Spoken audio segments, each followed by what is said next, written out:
Someone. All right. Well, we are really pleased to have as our final speaker for the whole workshop, Hoeteck Wee, who will talk to us about breaking the square root of n barrier for pairing-based broadcast encryption. Take it away, Hoeteck. All right, thank you. Thanks a lot for having me at this workshop. So I'll be talking about breaking the square root n barrier for parent-based broadcast. And this is based on the paper with the following longer title at Crypto last year. All right, so in this talk, we're going to be talking about broadcast encryption, where we have a group of n users and the sender M who wants to send an encrypted message M to a subset of these users. So the correctness guarantee is that any user in the set should be able to decrypt the ciphertext and recover the message M using their respective secret key. And the security requirement says that any user outside the recipient set S should not be able to learn anything whatsoever about the message M, even if they collude. So even if they try to combine their secret keys. So the main efficiency goal in broadcast encryption is to build schemes with a short public key or master public key, short ciphertext, and short secret keys. So to further motivate this question for our guests from the Fox conference, broadcast encryption plays a very important role as a special case of the broader study of attribute-based encryption, similar to the way index plays an important role in communication complexity. All right. So what's known about broadcast encryption? So there's a trivial scheme with linear size parameters from any public key encryption scheme. So the idea here is that we're going to generate a public secret key pair under the public key encryption scheme for every user in the system. The master public key will contain all n public keys. And to encrypt, you just need to encrypt the message M under the public key of every user in the set S. So that gives you a long ciphertext. All right, so that works. And in a beautiful work from 2005, and a very influential work, Bonnet Gentry and Warren Waters gave the first broadcast encryption scheme with sublinear size parameters. In particular, the total size of the master public key, ciphertext, and secret key is square root n, so smaller than the number of users. And this work has led to many follow-up work since, basically showing how to get stronger security guarantees from weaker pairing-based assumptions, but all of these schemes still get stuck at the square root n barrier. So there's essentially been no improvement in terms of efficiency. And in fact, we have a lower bound from a couple of years ago showing that square root n is in some sense optimal. So this suggests that if we want to have more efficient broadcast encryption schemes, we're going to have to rely on either stronger assumptions like obfuscation or maybe additional assumptions like learning with errors. And indeed, we do know how to get polylog n efficiency broadcast encryption schemes under some of the stronger assumptions. So this Hoeteck, the lower bound is specifically for pairing-based environments? Yeah, for subclass of pairing-based schemes. So I'm going to say a bit later on where the lower bound comes from. Okay. Right. So in this work, we are going to be looking at focusing on pairing-based schemes and try to see if we can do better than square root n. In fact, that's exactly what we do in this work. We give the first pairing-based broadcast encryption scheme where the total efficiency is the cube root of n. Right. A bit more precisely, we get we achieve the strongest possible security notion, which is adaptive security, under one of the most standard assumptions in pairing-based crypto, the bilateral k-Lin assumption, which you can think of as a strengthening of the Diffie-Hellman assumption in pairing groups. Let me just stress here that prior to this work, we don't even know how to achieve very weak selective securities in the generic group model.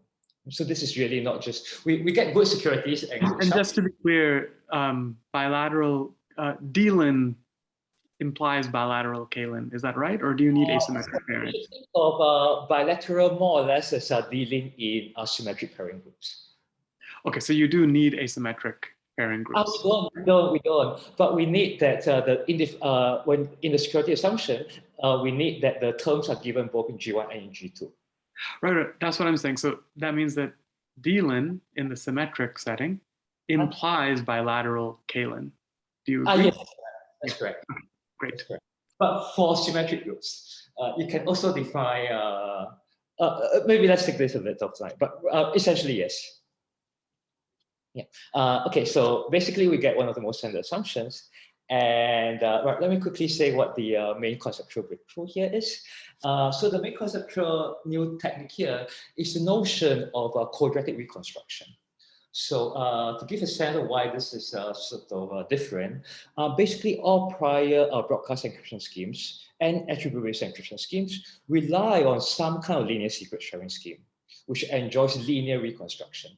So here we sort of depart from the standard paradigm for building broadcast encryption and ABE by using quadratic reconstruction, which also which we then implement using the pairings, and in particular we leverage techniques from functional encryption for degree 2 polynomials. Let me quickly say that this general idea, this general intuition that quadratic reconstruction could be useful for broadcast, for end-to-the-one broadcast encryption, was first suggested in our LVW 17 paper, which mentioned it as an open problem. So really the new critical ingredient that allows us to get this new results, apart from this technical works, is sort of a lot of just sheer conviction, the sheer belief that such a statement is true. What do I mean by the sheer conviction that such a statement is true? So I essentially started working on this problem on January 1st, 2021. And I was so determined to solve the problem that I made it my New Year resolution for the year. So these were the few times where I actually managed to realize my New Year resolution. All right. So let me quickly mention a slide for the, again, our guest coming from Fox. So this works on quadratic reconstruction is also partly inspired by results on private information retrieval, concretely the n-to-the-1 private information retrieval of CGKS, for which we also have an n-to-the-1 at the world. All right, so back to our broadcast encryption scheme and the results in this paper. We derive our broadcast encryption scheme as a special case of a more general result on ABE, attribute-based encryption for degree 3 polynomials with essentially optimal efficiency, where the size of the public key, ciphertext secret key is little O of n, O of n, where n is the length of the input to the polynomial. Right, so then this essentially implies our broadcast encryption scheme result. So for the rest of the talk, I'm going to focus on building an ABE scheme for degree 3 polynomials. Let me start by quickly defining ABE. So ABE, we have encryption that produces ciphertext associated with a function f, and secret keys are associated with bit string x. You can think of x as the input to the function f.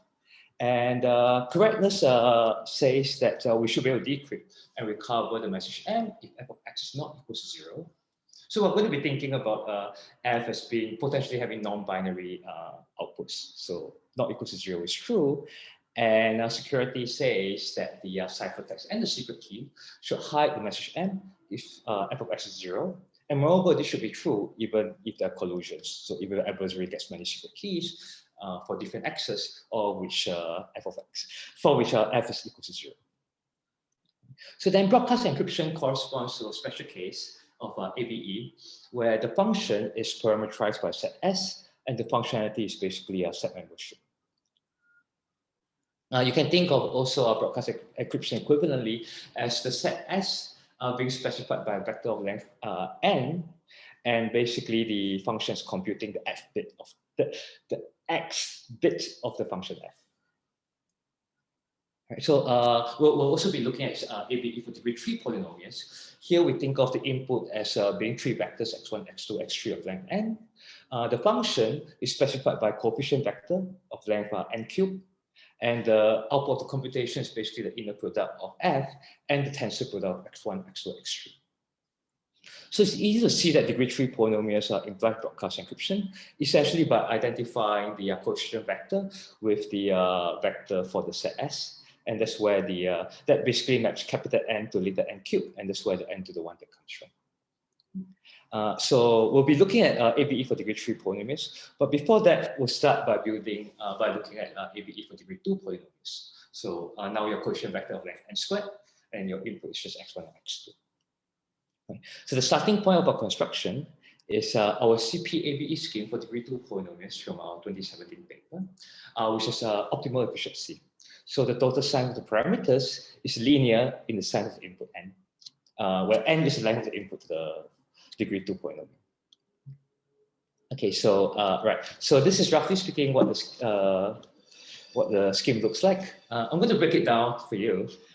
Basically, first observe that the master public key contains a random scalar alpha in the target group.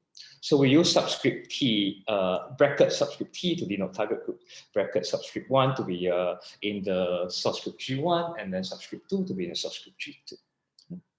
So it contains a random scalar alpha in the target group and two random vectors of length n, W1 and W2.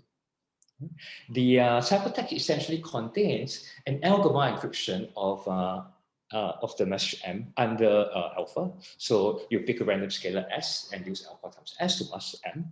And your secret key contains some random scalar R. Okay, so to essentially to analyze cp-abe scheme, thanks to Waters' dual system encryption methodology, it's sufficient to analyze a much simpler watered-down scheme, where there is no master public key. Well, we only need to worry about the setting where there's only one ciphertext, so we can set our scalar S to be 1, and consider only the setting where there's only one secret key, and for which then we can set our scalar R to also be 1. Okay. In fact, we can also throw away alpha times n, and basically this is what our modified ciphertext secret key looks like, CT hat, SK hat. And with this modified scheme, the basic correctness requirement now just says that decryption should be able to recover alpha in the target group when f of x is not equal to 0. And security basically says that the ciphertext and the secret key. Hey, Hoeteck, sorry, can I just interrupt? I'm a little confused about the dimensions. Okay. So what is the dimension of f? Good. F is a quotient vector for degree 2 polynomials, so it has length n squared. So you should think of all vectors as row vectors the way it's written. So F transpose. I see. Okay. No. I get it. I n times W2 will actually be basically n times n squared.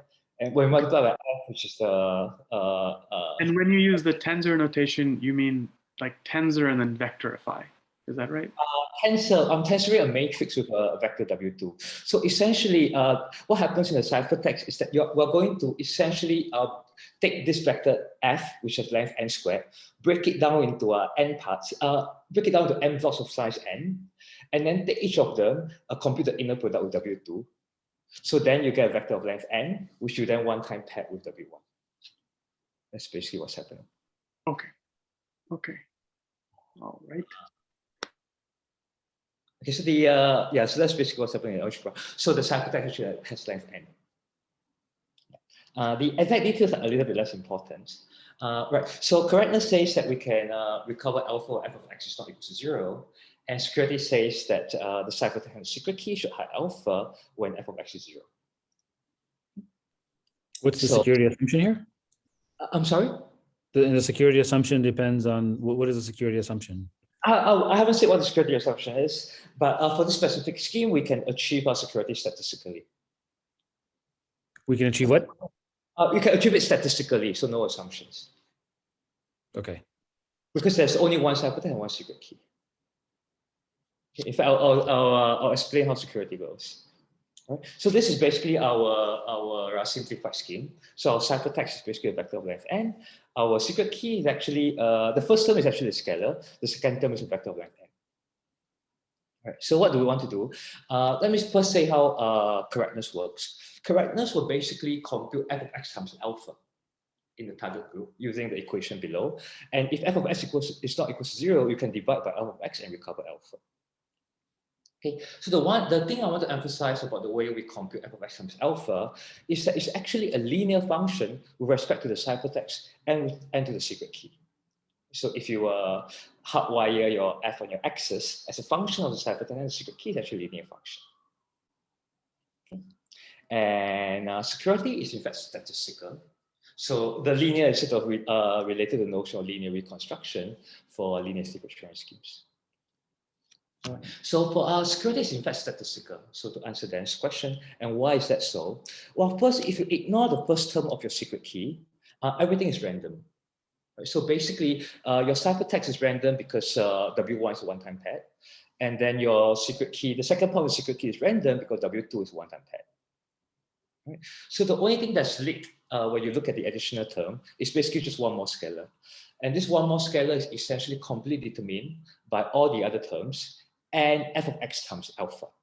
So in particular, when f of x times is 0, f of x times alpha is 0. So this last term is basically just a linear combination of the remaining random terms, and therefore use perfectly high alpha actually. Okay, then does this answer your question? Yes, it does. Yes. Okay, great. So, so this is basically what's going to happen for the degree 2 setting. And essentially, this is where the lower bound comes from. The lower bound says that if you have a scheme for broadcast encryption that's secure in the sense of one cipher to one key and statically secure, and you have linear reconstruction, then the size of the ciphertext secret key must be at least square root n. Okay. And in fact, the lower bound scales to degree 2 reconstruction. It says that for quadratic reconstruction, we have an n to the 1/3 lower bound. And what's interesting is that actually this lower bound is tight.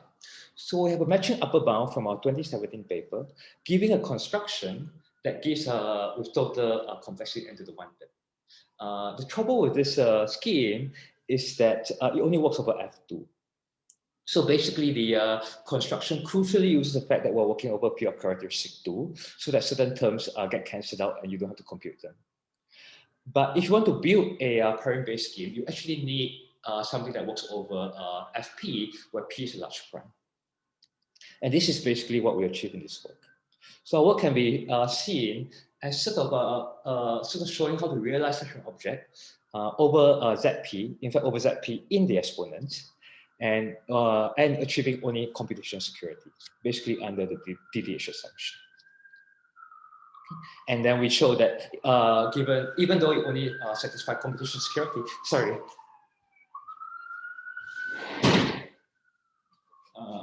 Street noise. Even though it only achieves computational security, it's sufficient to lift this up to a full-fledged cp-abe scheme. All right, so let me give you some intuition about how we construct a scheme for degree 3 polynomials. Right. So the first natural thing to do is to start with our degree 2 polynomial, our scheme for degree 2 polynomial, and compare it with the one for degree 3 polynomials. And the difference is, roughly speaking, you have this x2 tensor x3 part. So the first natural thing to do is to take our degree 2 polynomial scheme and replace x2 with x2 tensor x3.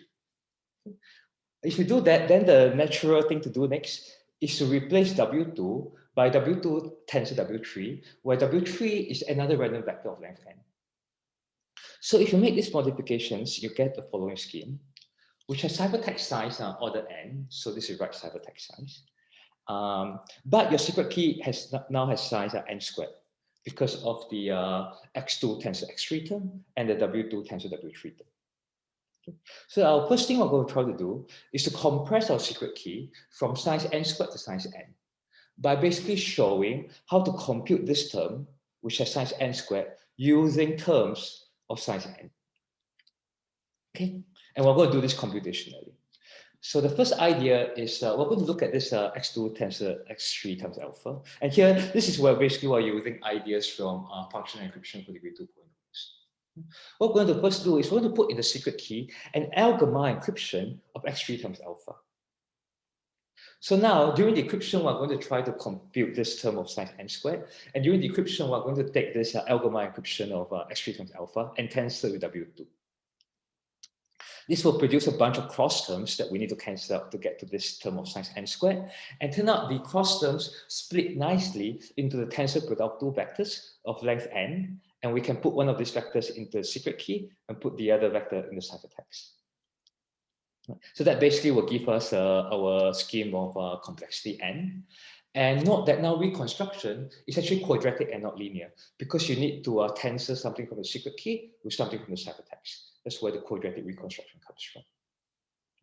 And security is computational because basically because we are going to rely on the DDH assumption, since in the secret key we have algebra encryption of x3 times alpha with randomness R3 and a public key W3, which has length n, which appears in the ciphertext. So this is inherently a computational statement. You don't have enough entropy in R3 times W3 to perfectly hide x3 times alpha.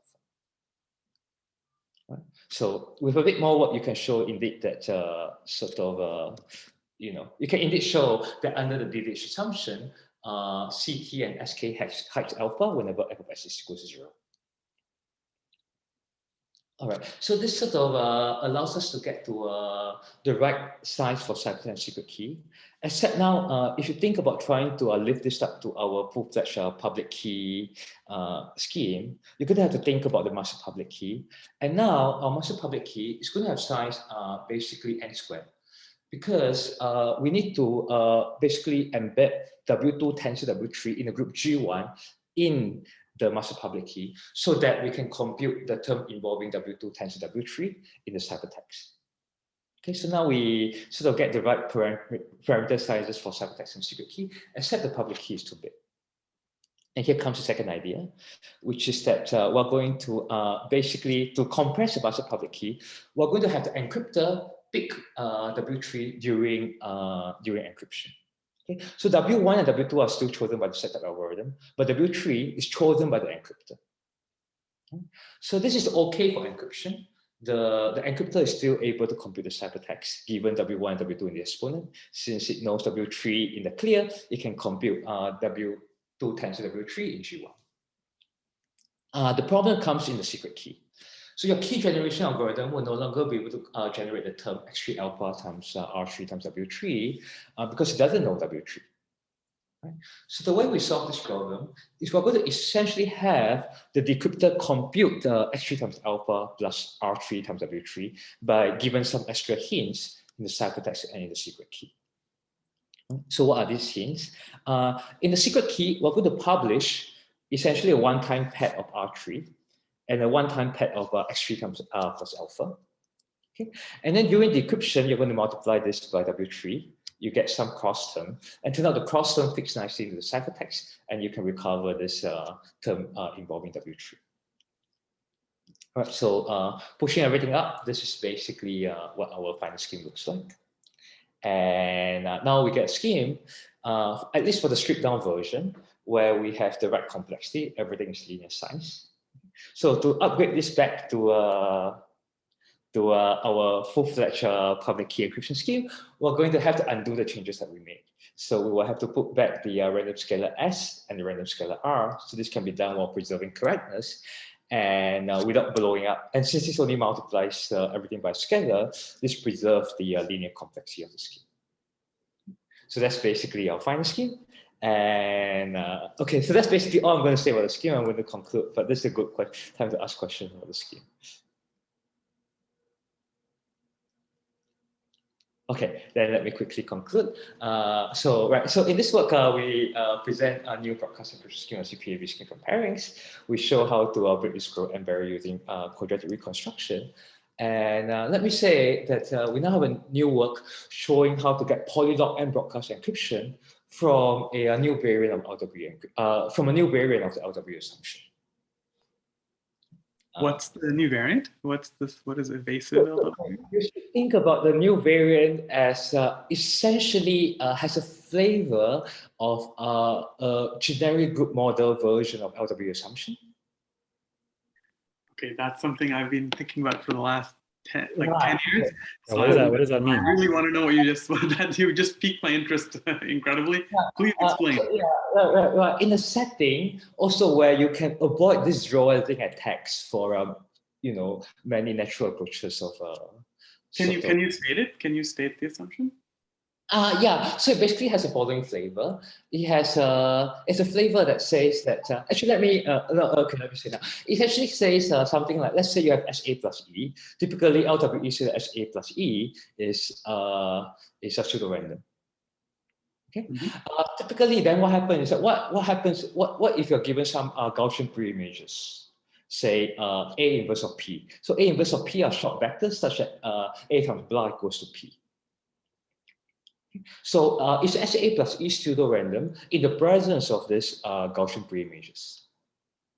So can you say that a little more slowly? What exactly is the Gaussian pre-image? So you have S. Yeah, so you have A, comma S transpose A plus E, which is your standard LW. Okay. And you also have, so let's describe them functionally. So you have X such that what? You have your standard LWE, which is just A and A plus E. Sure. And then what else do you have? But you have Gaussian pre-images with respect to A. Okay, which means what? Right, which we typically write as something like A inverse of P. A inverse of P is basically a A inverse of P. The letter P. Matrix. So A inverse of P is basically the Gaussian pre-image with respect to P. What this means is a short vector such that A times blah equals to P. Equals to P, but wait. Sorry. I think time out. Just a second. So you have the regular AWE, which is A, comma, AS plus E, right? I'd like to think of it as A plus E. Yeah. That's fine. Can you try to think of it as what is A plus? I think we're just wait. Time out. Let's get so can you say your LW instance one more time? Right. So you're given S and SA plus E. S and SA plus E. Okay, fine. A and SA plus E. A and SA plus E. Fine. Right. And now what so now A is public. So yeah. So why can't anyone just Why can't anyone just compute whatever they want on A? Why do you need to be given information about A, additional information about A? So in the assumption you are given additional terms and you still want SA plus E to be pseudo-random. So can you say what the additional terms are exactly? They are Gaussian pre-images with respect to A of some matrix P. And what, P is secret or what? P you should think of as public because given A and these pre-images, you can compute P anyway. But then given A is public, P is public, so you can just sample the pre-images of A yourself. Good. If you try to, but to sample this P, I haven't told you what the distribution for P is. Right. Okay. So what's the secret information that is needed to generate these samples? The trapdoor for A. And what is the distribution for P? Good. So it's a generic model. Think of it as a generic model type things, right? So it says that. All right. Let's see. How might you try to distinguish SA plus E from uniform? What you can certainly do is you can take SA plus E and multiply by A inverse of P. Oh, I see. Right. So this is sort of the generic attack, which gives you SP plus E in some sense, SP plus E prime. Okay. Okay. So the assumption basically says that if SP plus E prime is pseudo-random, then AS plus E is pseudo-random. Then the original SA plus E is pseudo-random. Okay. So I can't say I fully understand what you said, but this sounds like a really interesting assumption. And is that public yet? Have you posted this paper yet? No, it's not public yet. Okay. I can talk about it a bit more when I'm not recorded, but. I see. Okay, sure. No worries. Yeah. It sounds really exciting and very interesting, and the search for non-false variants of LWE is super exciting and interesting. Yeah. And so, yeah. So Hoeteck, what evidence do you have that this assumption is true?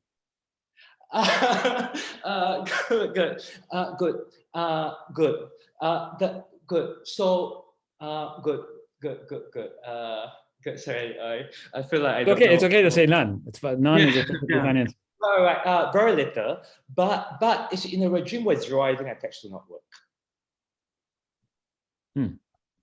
So essentially, all known techniques for breaking LWE type assumptions so far, we have either you break LWE, or you get zeroizing attacks. So you multiply all these pre-images, you get something that's small, right? And then using these small equations, you recover something about the secret S and E.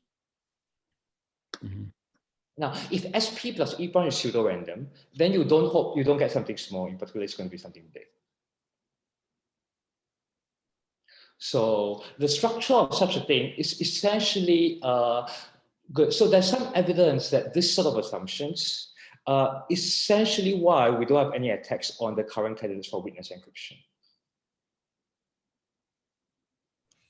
Okay, it's strange because you usually, okay, I mean, that's good. I mean, yeah, it's- it just sounds really interesting, and yeah, it's a good Yeah, assumption so- to take. someone who I would thought love it to as hear more more. of a new kind of partner assumption in a in sort of a win-win setting, in the sense that you know, I think any new attack on this assumption will require probably new techniques, and that potentially these new techniques could potentially help us break existing candidates for witness encryption. Yeah, that sounds super exciting. Can't wait to hear more. Okay, thanks. I only have half a slide left, so let me quickly round up this talk. You have 15 minutes for that half a slide. Actually, Hoeteck, can you, since you do have time, can you say a little bit more the construction here? This is also adaptively secure in the new broadcast scheme. Oh, sorry. What's the question again? About back to the parent-based broadcast, or are we in No. Still LWE-based broadcast. This last line that you have. So the security model is what? Is it fully secure and adaptive? No. It's in the super selective setting. Everything is chosen in advance. Everything is what? Everything is fixed in advance. Oh, But it basically implies selective security. I see. But it is you're not bounding the coalition size. It is fully secure. No. Yes, it's I mean, it's standard security definition for broadcast encryption. You can potentially get up to all the keys outside the set S. Okay. Yeah, this looks really cool. Looking forward to seeing the paper. Very exciting. Yeah, but you do get selective security actually. Basically, for broadcast encryption, even if your key queries are specified in advance, it doesn't help you because it's sort of the same as selective security. You can always assume that your keys are the complement of the set S. Yeah. Yeah, and the paper also contains a cp-abe scheme with the right parameters. Great. Was this your January 1st, 2022 resolution? No, it's not. But let me actually wrap up the part on parent-based broadcasts. Okay. Let me just quickly conclude with two open questions with respect to parent-based broadcasts. One is whether n to the 1/3 is optimal for parent-based broadcast encryption. And the other is sort of targeted at our guest from Fox, which is whether we can get private information retrieval with sort of the full smooth trade-off in terms of communication and complexity of reconstruction.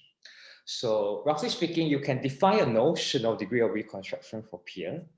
And essentially the classic n to the 1/3 result uses degree 2 reconstruction. And the new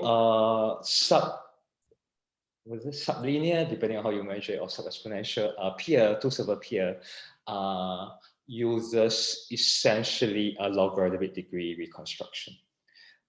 So it seems that in between, like degree 5 reconstruction, you should be able to get something like n to the 1/6 communication, but that's something we don't know how to do.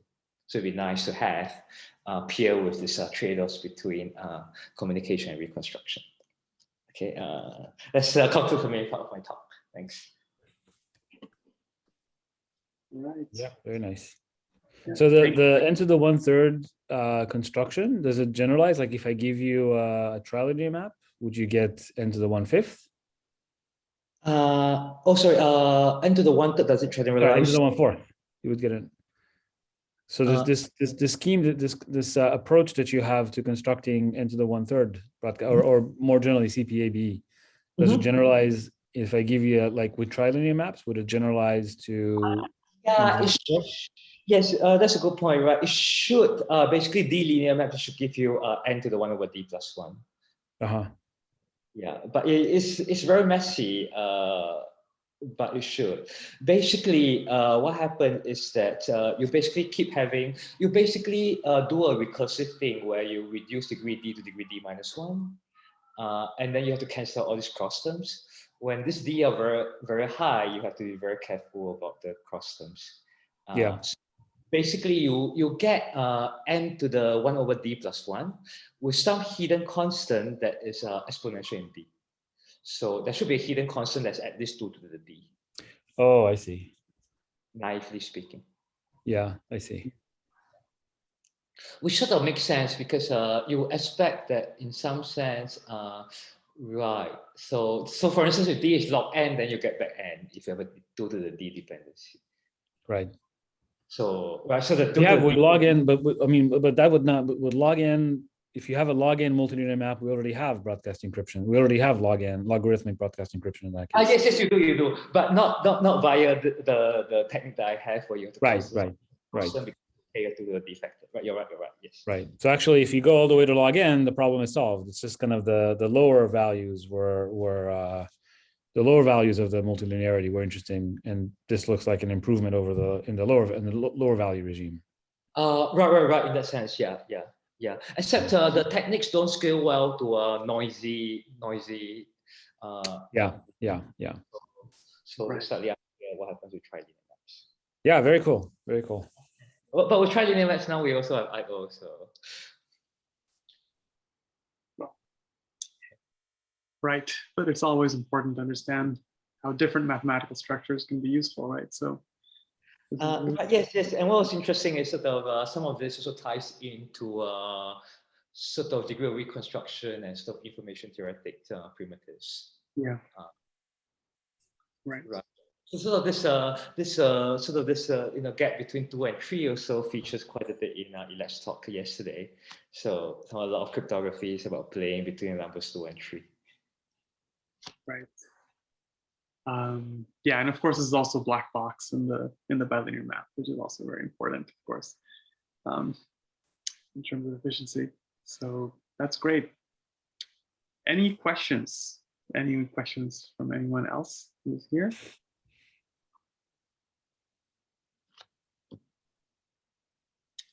Well, all right. Let's go ahead and thank Hoeteck again. And so our next planned and the last planned activity for the workshop was this sort of Ask Me Anything session for me and Dan, and we're definitely happy to do that. Although, of course, we were hoping to do that in an in-person workshop where people could just walk in and ask questions. We are officially. Actually, should we stop the recording before then? And because I think they want to do different sessions for different recordings. Oh, I guess I can stop.